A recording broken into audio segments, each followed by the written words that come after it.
Hello my dear students, once again welcome to your online class. Today we will be dealing with the 7th chapter of your chemistry textbook, that is the study of gas law. We have been studying about gas since the junior classes, and here in this part we will be going into a little bit deeper into the gases. We have already learned that the gases, they are highly compressible. We have also learned that the volume of the gases, they usually expand on heating. We have also learned that the molecular motion increases with the rise in temperature. So all this we have already studied in class 8 as well. Okay, so today we will be discussing about few of the parameters that can completely describe the state of a gas. Now coming to this word parameter, what does the parameter means? The parameters are the physical quantities that can completely describe the state of a given gas. So in chemistry, the three parameters that can describe the gases are the temperature, the volume and the pressure. Okay, so these three are the parameter that can describe a given gas. So therefore, whenever you talk about the gas, you must mention a 1 liter of gas at 10 degrees centigrade and 1 atmosphere. So all of these are very necessary because the same gas, the volume of the gas may vary when the temperature changes. So therefore, it's very necessary to mention all these three parameters when we want to describe any gas. So now so there exists a relation between the temperature and a volume, the volume and a pressure, and the temperature, volume and pressure, all of them together also. So each of them has a definite relationship between one another, which is classified as the three laws in this chapter. The first one being the Boyle's law, then the Charles law and the gas equation. So let us begin with the Boyle's law. So what is a Boyle's law? So the Boyle's, he observed that with the increase in the pressure, the volume of the gas decreases. Okay, so let us consider a case. Okay, a cylinder that contains a gas, okay, which is fitted with a piston. Okay, suppose at a pressure P1. Okay, so when the pressure was P1, let the volume of the gas be V1. Okay, corresponding to P1, the pressure is V1. Okay, so now what happens when you compress the gas now? Okay, so when you increase the pressure, the volume of the gas decreases now. Okay, so it decreases. So now the pressure, when the pressure is P2, then the volume may be now V2. Okay, so when the pressure is P2, the volume changes to V2. So now it's very clear that with the increase in the pressure, the volume of the gas decreases. Okay, so therefore I can write that the volume of the gas, that is V1, is inversely proportional to 1 by P1. Okay, so I can also write that P1 into V1 is directly proportional to K. What is K now? The K is a constant. Now similarly for the second case, I can also write that P2 into V2 is also directly proportional to K, again where K is a constant. Now when comparing these two equations, since on the right hand side I have K, the constant, which are equal, so therefore the left hand side also must be equal. So therefore I can write P1 into V1 is equals to P2 into V2, which is the mathematical expression of the Boyle's law. So Boyle's law gives us the relationship between the pressure and the volume of a gas. Now coming to the second equation, that is the Charles law.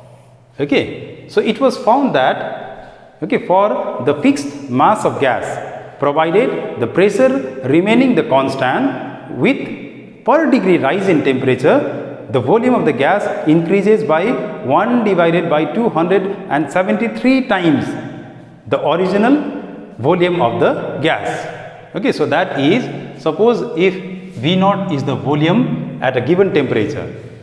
Okay, so the V0. So now with the T degree rise in temperature, so what happens? So the volume of the gas, what happens? It increases by, that means the V0 plus, so how many times? It is 1 divided by 273 times the original volume.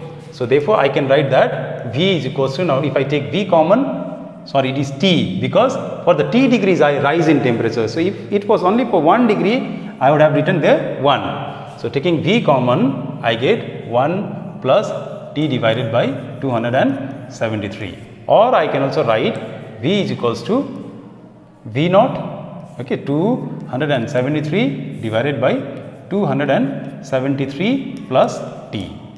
Okay, so this is how the gas expands when there is a rise in temperature. Okay, so this expression tells us that what would be the volume of a given gas when there is a T degree rise in the temperature. Now, if you want to find the mathematical expression of the Charles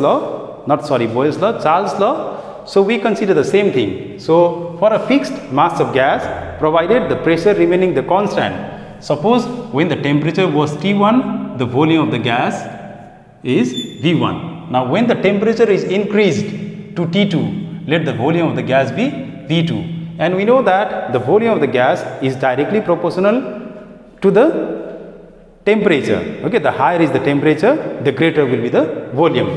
So therefore, I have V1 is directly proportional to T1, or this I can write V1 divided by T1 is directly proportional to K. Let this be equation 1. Similarly, I can write V2 divided by T2 is also directly proportional to K.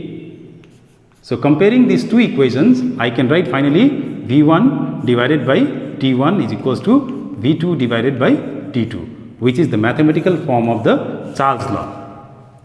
Okay, so now you have understood the relation between the pressure and a volume, which is a Boyle's law, and the relationship between the volume and the temperature, which is the Charles law. Now when we combine both of these two laws, the equation that we obtain is known as the gas equation, which is usually given by P1 into V1 divided by T1 will be equals to P2 into V2 divided by T2. Okay, so this equation represents the gas equation.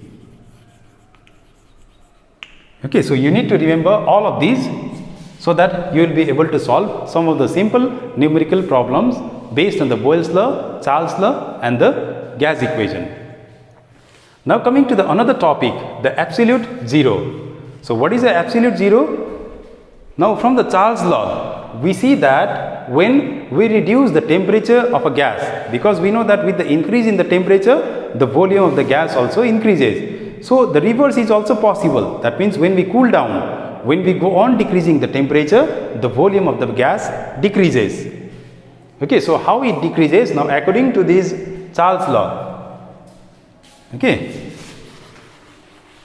so I'll write here now absolute zero.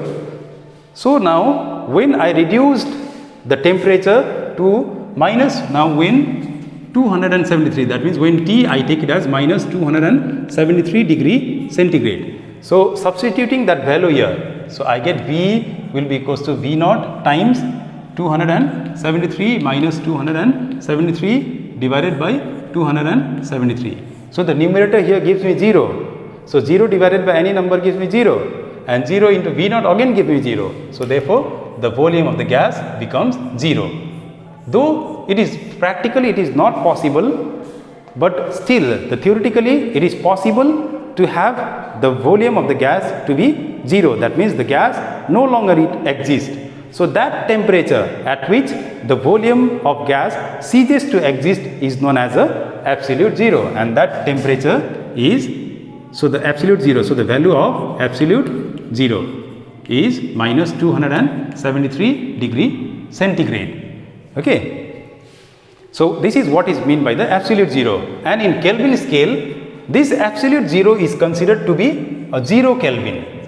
Okay, so the absolute zero, the value is 0 in terms of Kelvin and minus 273 degree centigrade in terms of Celsius scale. So from here itself we can obtain the relationship between the degree centigrade and the Kelvin. So whenever we want to obtain the degree centigrade into Kelvin scale, what do? We just have to add 273. That means the Kelvin will be equals to degree centigrade plus 273 degree centigrade. Okay, so here, like for example, if you want to obtain minus 273 degree centigrade in terms of Kelvin, what do? I simply substitute the value here. So therefore in terms of Kelvin it will be minus 273 plus 273, okay, which will give me 0 Kelvin.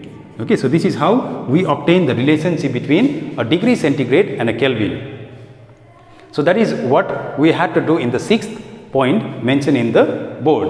Now another relationship we need to find is between a degree centigrade and a Fahrenheit. So which you have learned in your lower classes as well. How do we obtain it? We obtain it from the upper fixed point and the lower fixed point. Okay, so the formula to know the relationship between the degree centigrade and Fahrenheit is, it is C by 5 is equals to F minus 32 divided by 9. Okay, so this is how we convert the degree centigrade into the Fahrenheit, and using this we convert the Kelvin into degree centigrade. Now finally the last topic is STP. So the STP stands for the standard temperature and pressure. Since on this planet or on this earth the temperature and pressure is not same throughout this earth, it may vary from place to place.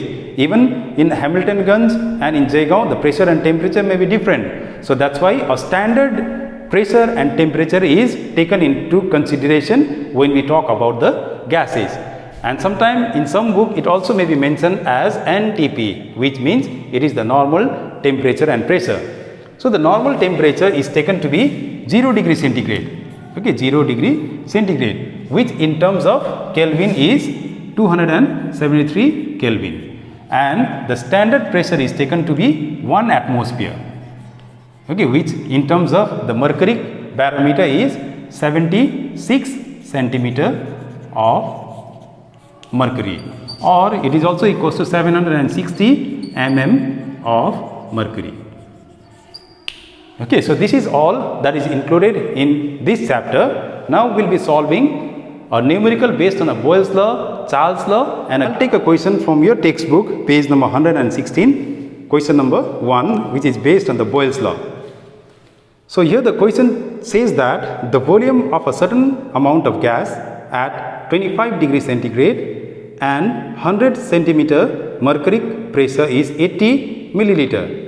The gas is expanded to 160 milliliter, keeping the temperature constant. Calculate the pressure of the expanded gas. So in order to solve this numerical, first we write down all the data given in the question. Okay, so this is question number 1. So what is given? The temperature. Temperature is equals to 25 degree centigrade. And another thing given is the pressure. So the pressure, initial pressure P1 is equals to 100 centimeter of mercury. Okay, and then the next thing given is the gas is expanded to 160 milliliter. So the new volume is equals to 160 ml. Then what is asked to find? Keeping the temperature constant, calculate the pressure of the expanded gas. That means you have to calculate P2 equals to question mark. Okay. So now initially it's also given, the initial volume given here is V1 is equals to how much? It's 80 ml. Okay, so how do we solve? So we see that it's related to P and V. So this is a Boyle's law. Now we write that since we know that P1 into V1 is equals to P2 into V2. So what do we do? We simply substitute the value. So the P1 given here is 100 into the V1 is 80 is equals to P2. We don't know the P2 into the volume, it is 160. So 81 is 80 and 82 is 60. So therefore I can write P2 will be equals to 100 divided by 2, which will give me 50. So therefore the new pressure will be equals to 50. Now what will be the unit? Whatever was the previously unit, that is it is 50 centimeter of mercury. Okay, so this is how we solve a numerical based on the Boyle's law. So now we will be solving one more problem based on the Charles law. So turn the page to 119 and you will see some of the numerical based on the Charles law. So I will be solving question number 2. Okay, so on a Charles law. So here the question tells us 20 milliliter of hydrogen gas at 15 degrees centigrade is heated to 35 degrees centigrade at a constant pressure. Find the new volume of the hydrogen. So first write down the data is given. So it is initially, so the volume V1 is given, it is 20 milliliter of hydrogen. And the temperature is T1 is equals to 15 degree centigrade. Now the next thing given is the second temperature. It is heated to 35 degree centigrade. Now again given that T2 is equals to 35 degree centigrade. And what you are asked to find? You are asked to find the new volume V2. So here we see that the quantities involved are the volume and the temperature. So whenever we see the volume and the temperature, it always relates to the Charles law. Now we know that in Charles law it is V1 divided by T1 is equals to V2 divided by T2. Okay, so this will give me, now so simply substitute the value, it is 20 divided by the initial temperature is 15 will be equals to the volume we don't know divided by the temperature is 35. So when we solve, we do it like V2 is equals to 20 into 35 divided by 15. Now very simply you simplify this, how 5 3s are 15, 5 4s are 20. Okay, so finally I get V2 will be equals to, now nothing can be cancelled, so 4 5s are 20, 0, 2 goes there, 4 3s are 12, 13 and 14. So it is 140 divided by 3. So this is how we solve the numerical based on Boyle's law and the Charles law. And it is not necessary for you to solve the question related to the gas equation. Okay, so I'll send you a few more solved examples by a link. So please try to see those numerical problems, how they are solved, and try to solve the most of the numericals related to the Boyle's law and Charles law for your examination. And if you have any doubt, you are always free to ask me in my WhatsApp number. So in the next video, we'll be starting with a new chapter and then we'll be continuing with your syllabus. Thank you.